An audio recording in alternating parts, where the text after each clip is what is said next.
Good morning and thank you for joining us on Africa This Morning. It is the 28th of March 2014. Let's start the bulletin with the leading stories.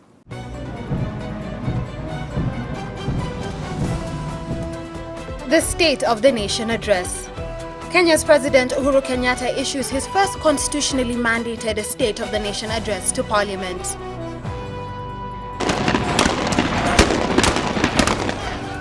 Clashes in Egypt. One person was killed and 14 others wounded in a fresh wave of violence at Cairo University.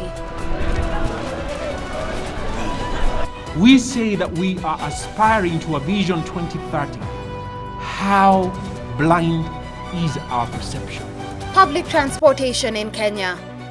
Public transport sector faces a looming crisis as operators plan to meet next week.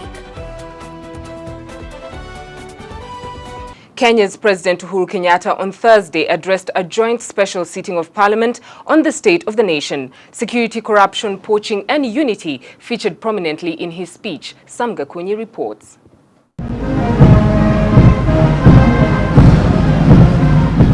In his State of the Nation address, President Ooro Kenyatta was categorical that insecurity, which has been one of the challenges facing the country, will be dealt with. He has promised to empower the security forces by allocating them adequate resources, vowing to keep Kenya secure. His remarks coming days after suspected terrorists stormed a church in Likoni, killing 6 worshippers. My government will allocate resources adequate to the needs of our security agencies, the better to modernize them and enable them meet current and emerging threats to our safety. The president also promised to deal ruthlessly with poachers who are threatening Kenya's natural heritage. Recently, a section of conservationists urged him to declare the menace a national disaster. But I am taking stern measures to address wildlife poaching menace. We will not allow the plunder of our natural capital by greedy individuals hell-bent on causing destruction. The Jubilee government came to power under the pillars of unity, economy and transparency. The president has promised to continue empowering youth and women, as well as ensure the vulnerable are cautioned. His government will also ensure there is enough food for everyone. Many Kenyans continue to labor under the rising cost of living. Our work in agriculture, in energy, in transport and infrastructure, and in simplifying the opening of productive business are all aimed at reducing the cost of living. And on extending basic education services, the Jubilee government will ensure that every public school is connected to the national grid. President Kenyatta has urged those mandated to implement devolution to stop bickering and develop their regions. Following the president's speech, this is how Kenyans reacted to the State of the Nation address. He could have touched widely on security issues because this has been a major concern in our country. The other thing I really expected him to talk about is about employment in Kenya. This is because the issue was one of the highlights of his manifesto, and even the strength of our economy, because the low-income earner is still really suffering. At least hata mwananchi ule wa kiwango ya chini kidogo anaweza kufikia sababu gharama ya maisha iko juu kidogo. Speech ya president ilikuwa nzuri. The president's speech was good, but he did not touch on the issues I really expected him to talk about. But what is more shocking is that the things he has focused on today are the same things he has been saying over and over again. Nothing done, nothing new. I'm not happy at all. Kama hizi maofisi ya serikali inajaa corruption. Kwa hivyo raia wa kawaida ni kuhangaika na hangaika. Corruption is still very high, especially in government institutions. The president should fulfill his promise by sending all corrupt officials home.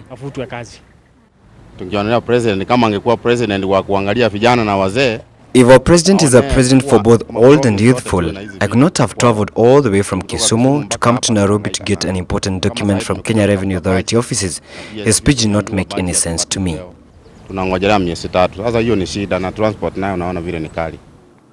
To West Africa, a research professor who worked on the initial Ebola outbreak in Congo says bats are believed to be responsible for spreading of the disease and that the only way to fight against the deadly virus is cleanliness and cutting off the chain of transmission. Congolese Professor Jean-Jacques Muyembe has worked on the Ebola virus, one of the deadliest known to man, for decades. He was there when the virus first got its name, after the famous Congolese river Ebola, near where the first case was ever found deep in the Congolese bush. Nous pensions à l'époque que la maladie était We are thinking at the time that the disease was confined solely on the equatorial forest areas. But what happened in Kikwit, in the Bandundu, which is a savanna, proved to us that the virus also travels through regions like savannas. Ce qui nous a fait dire que la maladie certainement circule aussi en savane. Since that happened in 1976, the disease has claimed around 1,500 lives out of 2,200 known cases.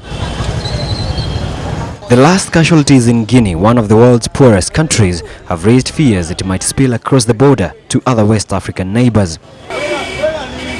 The Guinean government said on Wednesday it had stopped the outbreak of the Ebola fever from spreading beyond the country's remote southeast, although the number of deaths from suspected infections rose to at least 63. At the moment, we are inclined to believe it's the bats, the big bats who eat fruit. We think they are the main virus carriers, but we still have to confirm this. Muyembe, however, says it's high time the world woke up to the need to find a suitable vaccination for this, one of the most potent viruses known that spreads and kills much quicker than even HIV. There is no vaccination, no medicine. So the only way to fight against the Ebola is the cleanliness and cutting off the chain of transmission, meaning detect the disease rapidly, the people already infected, and isolate them so the disease stops by itself and the virus goes back to the forest in the same way it came out. Le virus rentre dans la forêt comme il était venu.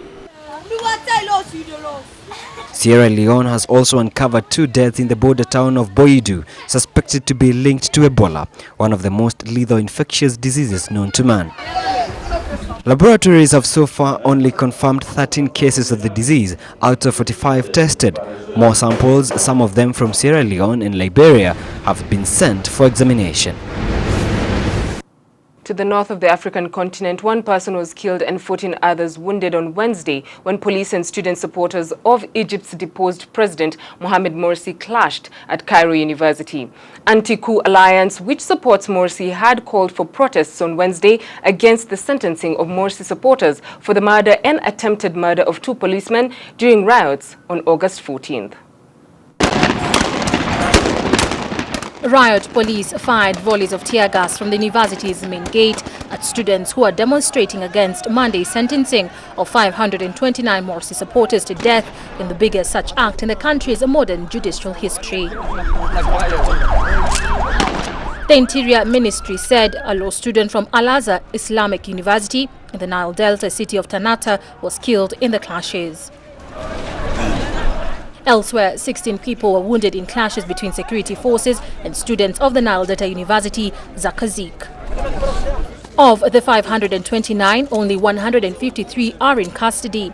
The rest were tried in absentia and will get a retrial if they turn themselves in.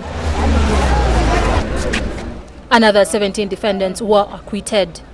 The court has also set April the 28th for verdict of some 700 other co-defendants.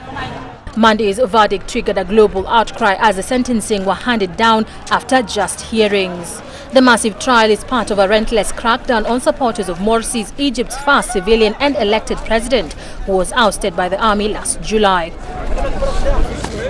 Since then, his supporters have staged nearly daily protests calling for his reinstatement. These protests have often descended into street clashes with security forces and sometimes opponents of Morsi.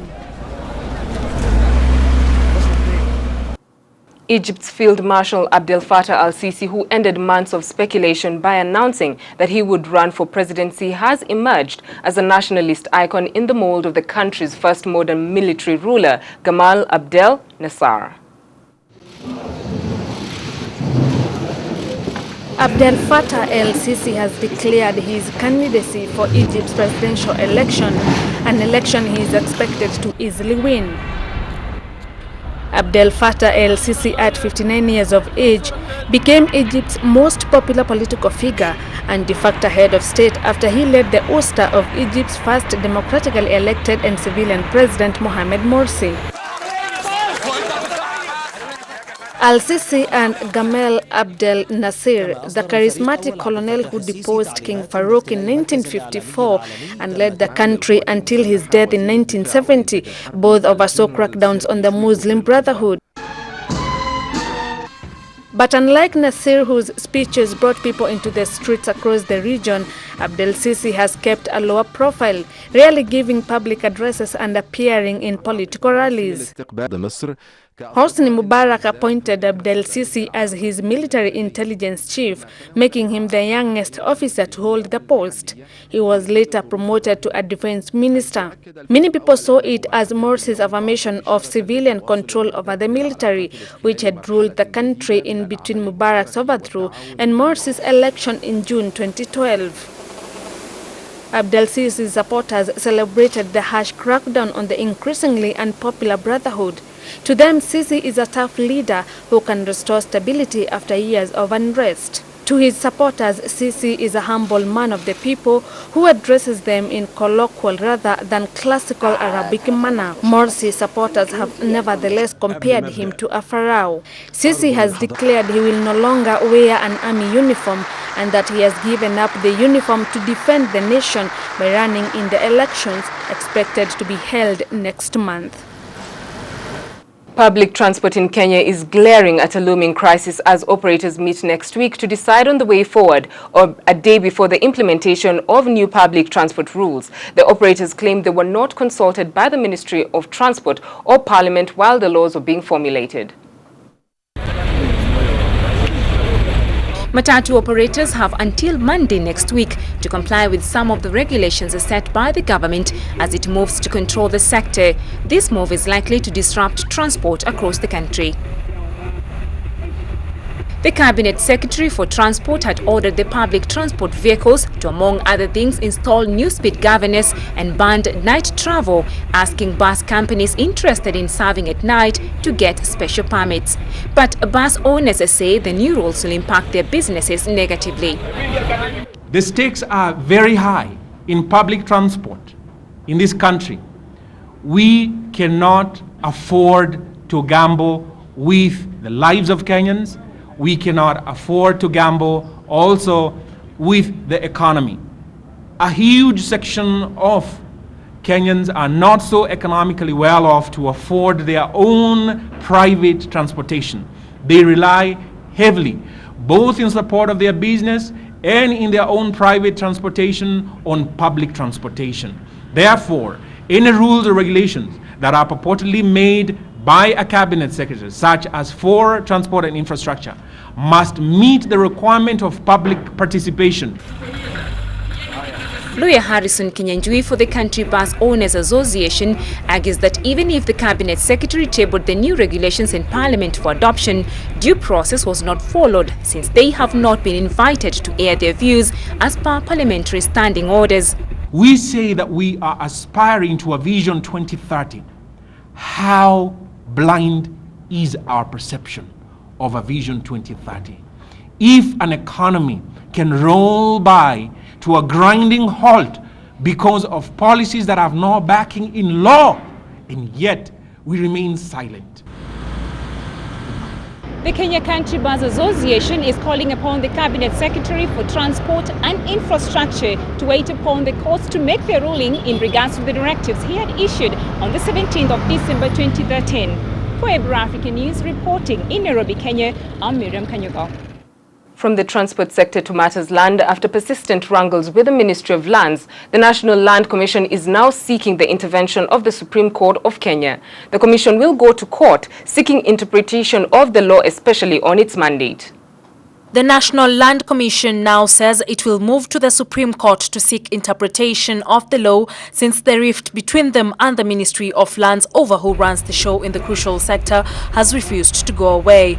Commissioner Konyimbi Mboya claims the ministry is overstepping its mandate. Now, some of the functions that the law confers to us have not been released up to the time we are standing here by the ministry. And a lot of those functions have not been released. Now, the ministry has labored on the notion that some of the provisions of the law are slightly ambivalent, that they are neither here nor there. Vested interests in the capitation of land, which the Commission says is one of its responsibilities, is one of the contentious issues that need to be addressed. Mboya revealed that the Commission has been forced to seek funding from donors in order to deliver services. That everybody wants to put their hands in the till.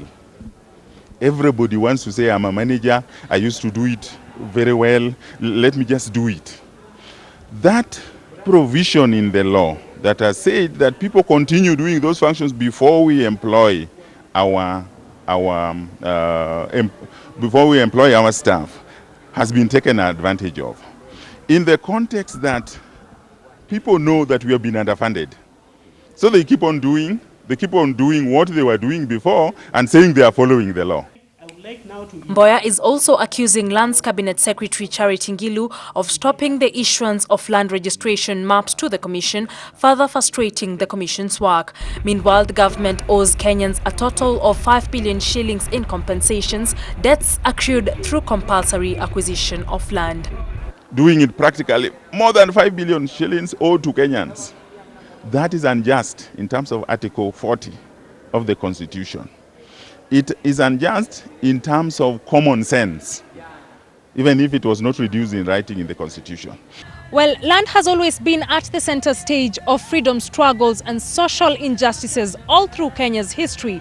The minority in the society continue to hope that the land wars will eventually come to a halt and they would reclaim what belonged to them. For Ebru Africa News, I am Annette Akisa in Nairobi.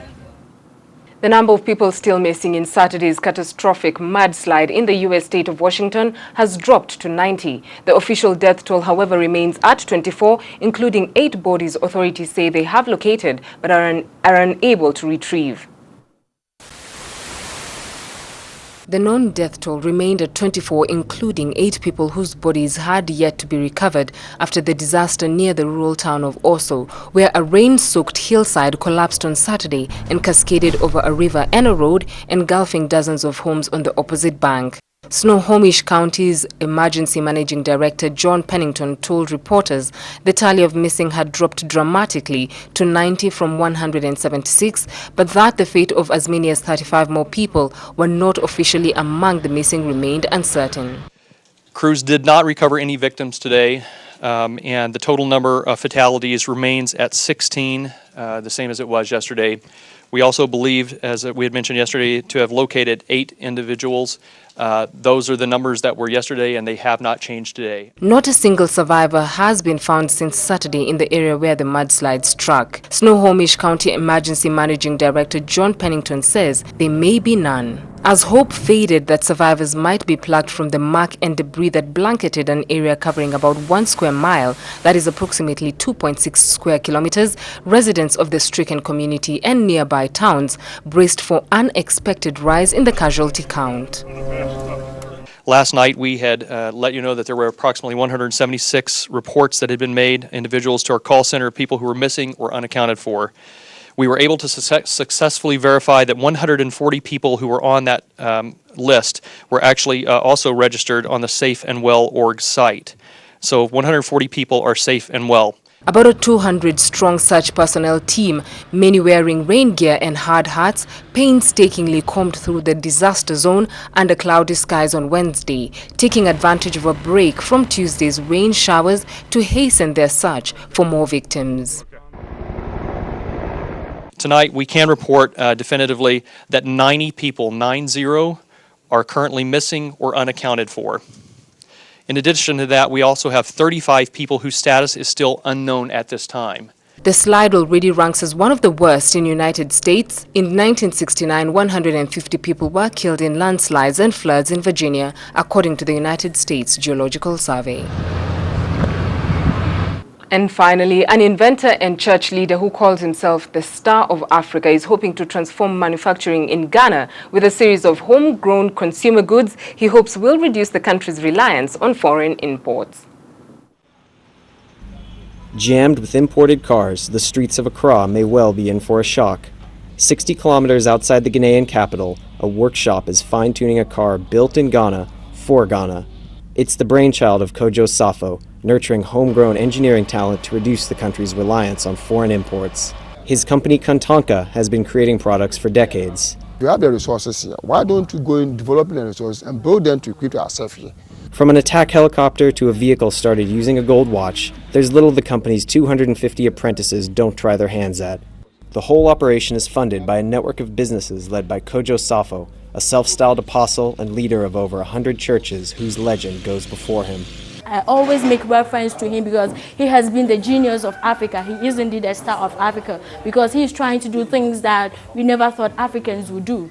Ghana's consumer goods market is exploding thanks to the country's growing middle class. And here, Kantanka creations are given a clear Ghanaian flair. Car dashboards and TVs are made from locally grown wood, and some instructions are written in Akan, a language widely spoken in Ghana.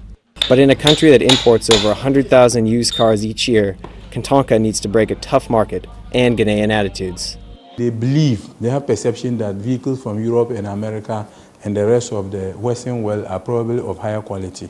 It'll be a tall order for Safo's creations to flourish in Ghana's saturated car market. But if he manages to enthuse buyers in the same way he has parishioners, a made-in-Ghana car may yet roll down the streets of Accra.